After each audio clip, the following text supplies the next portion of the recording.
Welcome students. आज का हमारा टॉपिक है डिफरेंशिएशन। सबसे पहले डेरिवेटिव है क्या? The art of change.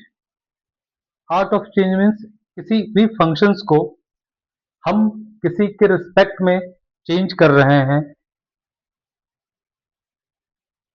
यहाँ पे इस फिगर में आप देखिए कि कैसे ये चेंज हो रहा है।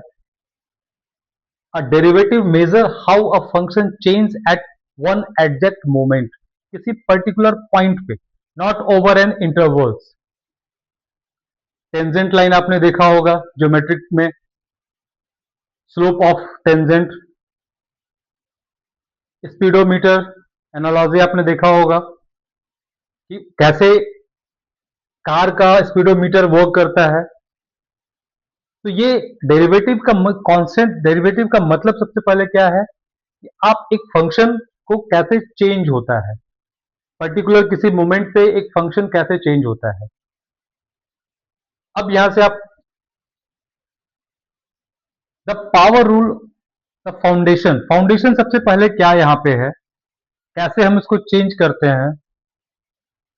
कोई भी फंक्शन अगर आपके पास है, फॉर्मूला हमारे पास है, कोई भी फंक्शन अगर हम सेलेक्ट करते हैं, फॉर एग्जांपल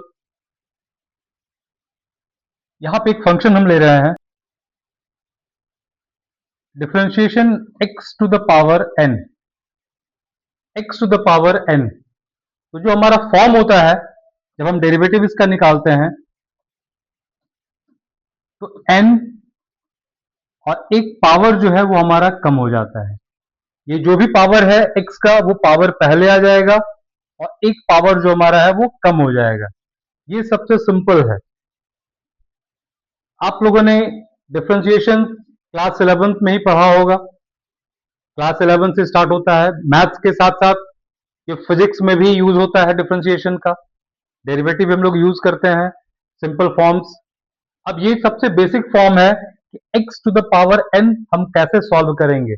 आप यहाँ पे एक एग्जांपल देखिए दिया हुआ है F x equals to 4x³ तो यहाँ पे जब मुझे सॉल्व करना है इसको, हमारा 4 इंटू ये जो पावर x³ है वो 3 पहले आ जाएगा और एक पावर कम हो जाएगा। It means 4 into 3 12x²। अब यहां पे सिंपल आपको क्या याद रखना है, multiply by the power then subtract 1 from the power. वो जो पावर है वो पहले आ जाएगा और एक पावर जो है वो माइनस हो जाएगा। अब इसमें कुछ बेसिक रूल्स हैं जो कि क्लास 11th में हम लोग पढ़ते हैं। सबसे पहला रूल आपका है प्रोडक्ट रूल। प्रोडक्ट रूल होता क्या है?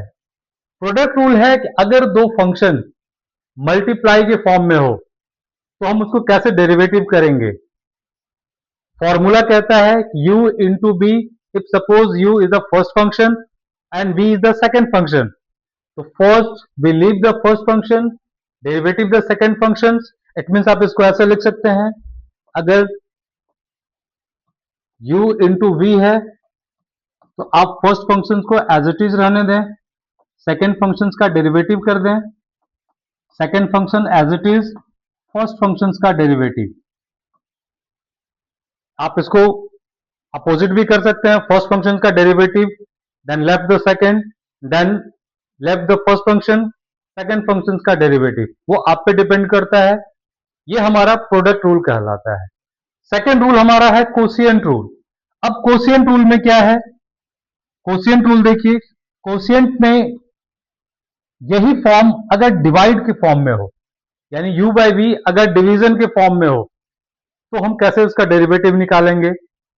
इसके लिए भी रूल्स होता है d by D X of u by we.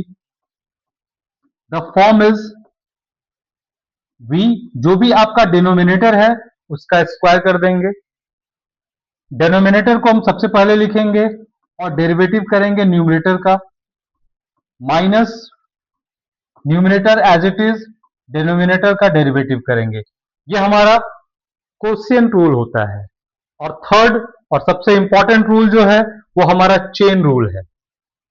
Chain rule में क्या होता है, अगर फंक्शंस, दो फंक्शंस एक साथ हो, ऐड हो, चेन का मतलब कॉन्सेप्ट आपने देखा होगा कि एक दूसरे से लिंक्ड, सेम हमारा चेन रूल में भी वही चीज है कि अगर फंक्शन हमारा एक दूसरे से लिंक हो, फॉर एग्जाम्पल अगर मैं यहां पे लिखूं डी बाई डी एक्स मुझे निकालना हो टेन एक्स स्क्वायर का, टेन एक्स स्क्वायर, तो यहां पे हमारा डेरिवेटिव क्या होगा? सबसे पहले हम 10 के लिए फॉर्म सॉल्व करेंगे, तो 10 का डिफरेंशिएशन क्या होता है? 10x का डेरिवेटिव क्या होता है? Sec square X. तो यहां पे sec square theta as it is रहेगा, और फिर हम डेरिवेटिव करेंगे थीटा का, एक्स स्क्वायर का, तो फिर यहां पे इनटू में 2x आ जाएगा। It means 2x sec square theta. This is the derivative, this is the chain rule, यानी एक दूसरे से लिंक। ये क्लास 11 में आपने पढ़ा, आप लोगों को पढ़ना है product rule, quotient rule, chain rule. इसके बाद जितने भी higher order derivatives, logarithmic derivatives, exponential series, implicit functions, explicit functions का डेरिवेटिव, इनवर्स का डेरिवेटिव, ये सभी हम लोग क्लास 12 में पढ़ते हैं। अब यहां पे कुछ फंक्शंस का यहां पे दिया हुआ है, इंक्रीजिंग, डिक्रीजिंग, और स्टेशनरी पॉइंट क्या होता है? स्टेशनरी पॉइंट वो एक ऐसा पॉइंट है जहां पे फंक्शन जो है न तो इंक्रीज करता हो और न ही डिक्रीज करता हो। इंक्रीज, इंक्रीज कब करेगा?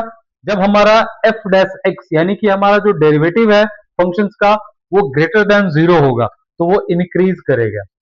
डिक्रीज कब करेगा? जब हमारा फंक्शंस का डेरिवेटिव जो है वो लेस देन जीरो होगा, और अगर हमारा एफ डेक्स एक्स जो है वो जीरो के बराबर हो जाए, उसी पॉइंट को हम लोग बोलते हैं स्टेशनरी पॉइंट। इट मींस ना तो वो इंक्रीज कर रहा है ना ही वो डिक्रीज कर रहा है। अब यहां पे आप इस फॉर्म से भी देख सकते हैं, increasing derivative is positive, decreasing derivative is negative, turning point derivative equal to zero. It means आप उसको टर्निंग पॉइंट भी कह सकते हैं, आप उसको स्टेशनरी पॉइंट भी कह सकते हैं।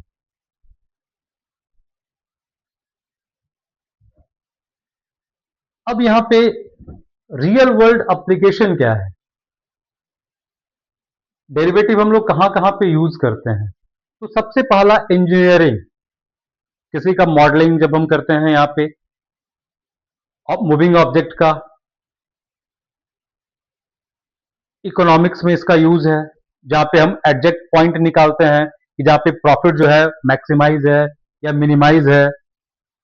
फिजिक्स में हम लोग वेलोसिटी जब पढ़ते हैं यहां पे इसका यूज करते हैं, acceleration in the derivative of velocity, यहाँ पे सबका कैलकुलस का यूज होता है, जहां पे कि हम लोग डेरिवेटिव का यूज करते हैं। अब यहाँ पे डेरिवेटिव के कुछ और टाइप जो कि आपको मैंने पहले बताया, implicit, logarithm, second order derivative, ये होता क्या है? अब यहाँ पे कुछ टर्म्स आपने पढ़ा होगा, जैसे इम्प्लिसिट फंक्शन। इम्प्लिसिट फंक्शंस का मतलब क्या होता है? इम्प्लिसिट फंक्शंस का मतलब होता है वैसे फंक्शंस जिसमें आप उनके वेरिएबल्स को सेपरेट नहीं कर सकते हो। फॉर एग्जाम्पल अगर मैं यहां पे लिख रहा हूं y equals to cos X Y plus X square, इस फंक्शन में आप इसके वेरिएबल को सेपरेट नहीं कर सकते। इट मींस एक्स और वाई को हम अलग अलग नहीं कर सकते। तो ये जो फंक्शन हमारा हो गया ये इम्प्लिसिट कहलाता है। और दूसरा एग्जांपल अगर मैं लिखूं यहां पे y equals to cos X plus Y square, यहां पे अगर मैं फंक्शंस को अलग अलग करें हम लोग वेरिएबल्स को, तो y माइनस वाई स्क्वायर, ये हमारा एक्सप्लिसिट फंक्शंस कहलाता है, यानी जिसमें वेरिएबल्स को हमने अलग अलग कर दिया तो वो एक्सप्लिसिट हो गया, और जिसमें वेरिएबल्स अलग अलग नहीं हो पाए वो इम्प्लिसिट कहलाता है, इम्प्लिसिट फंक्शंस। तो हम लोग इसमें डेरिवेटिव इम्प्लिसिट फंक्शंस का निकालेंगे। लॉगरिथमिक डिफरेंशिएशन, लॉग का यूज करके, यहाँ पे लॉग का जो कॉन्सेप्ट है, लॉग को यूज करके हम लोग यहाँ पे डेरिवेटिव निकालते हैं। जब अब यहाँ पे लॉग का भी यूज हम लोगों को करना होगा, कुछ बेसिक फॉर्म्स हैं, log M plus N, log M into N, log M divided by N, ये सारे फॉर्म्स, बेसिक फॉर्म जो लॉग का हमने पढ़ा था, log M plus log N, log M minus log N, log M to the power N, जो 3 basic rules थे, यहाँ पे हम लोगों को यहाँ पे अप्लाई करना है। और लॉग का काम क्या होता है, सबसे पहले ये आपको समझना होगा कि लॉग का काम क्या है। लॉग किसी भी फंक्शंस को स्मॉल स्मॉल पार्ट में ब्रेक कर देता है। यानी अगर फंक्शन है, फॉर एग्जांपल यहाँ पे एक मैं फंक्शंस लिख रहा हूं, यहां पे एक फंक्शन मैंने लिखा y equals to cos x, cos 2x, cos 3x, cos 4x, cos x, cos 2x, cos 3x, cos 4x। अब यहाँ पे अगर मुझे इसका डेरिवेटिव करना हो तो डेरिवेटिव ऑब्वियसली ये क्या होगा, टफ होगा, क्योंकि एक साथ 4 फंक्शंस यहाँ पे हैं। तो हम क्या करेंगे, अगर हम इसको लॉग में यूज करेंगे तो हम यहाँ पे लॉग को यूज करके हम इसको इजिली सॉल्व कर सकते हैं, ब्रेक कर सकते हैं। हम यहाँ पे यूज करेंगे taking log both side.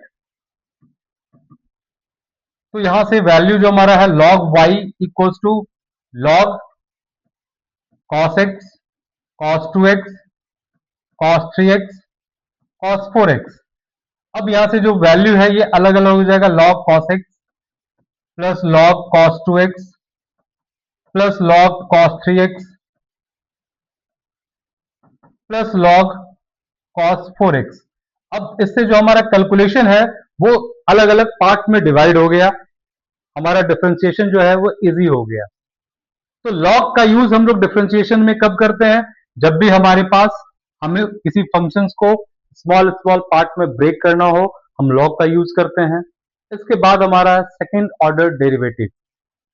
Second order derivative means higher order या सेकंड ऑर्डर, एक डिवाइड बाय डीएक्स हमने निकाला, अब उसका अगर डबल डिफरेंशिएशन करना हो, जिसको हम लोग डबल डिफरेंशिएशन भी बोलते हैं, तो डबल डिफरेंशिएशन करना हो तो फिर यानी एक डेरिवेटिव का दोबारा डेरिवेटिव निकालना, वो हमारा सेकेंड ऑर्डर डेरिवेटिव कहलाता है, जिसको कि हम लोग एफ डबल डैश एक्स से डिनोट करते हैं।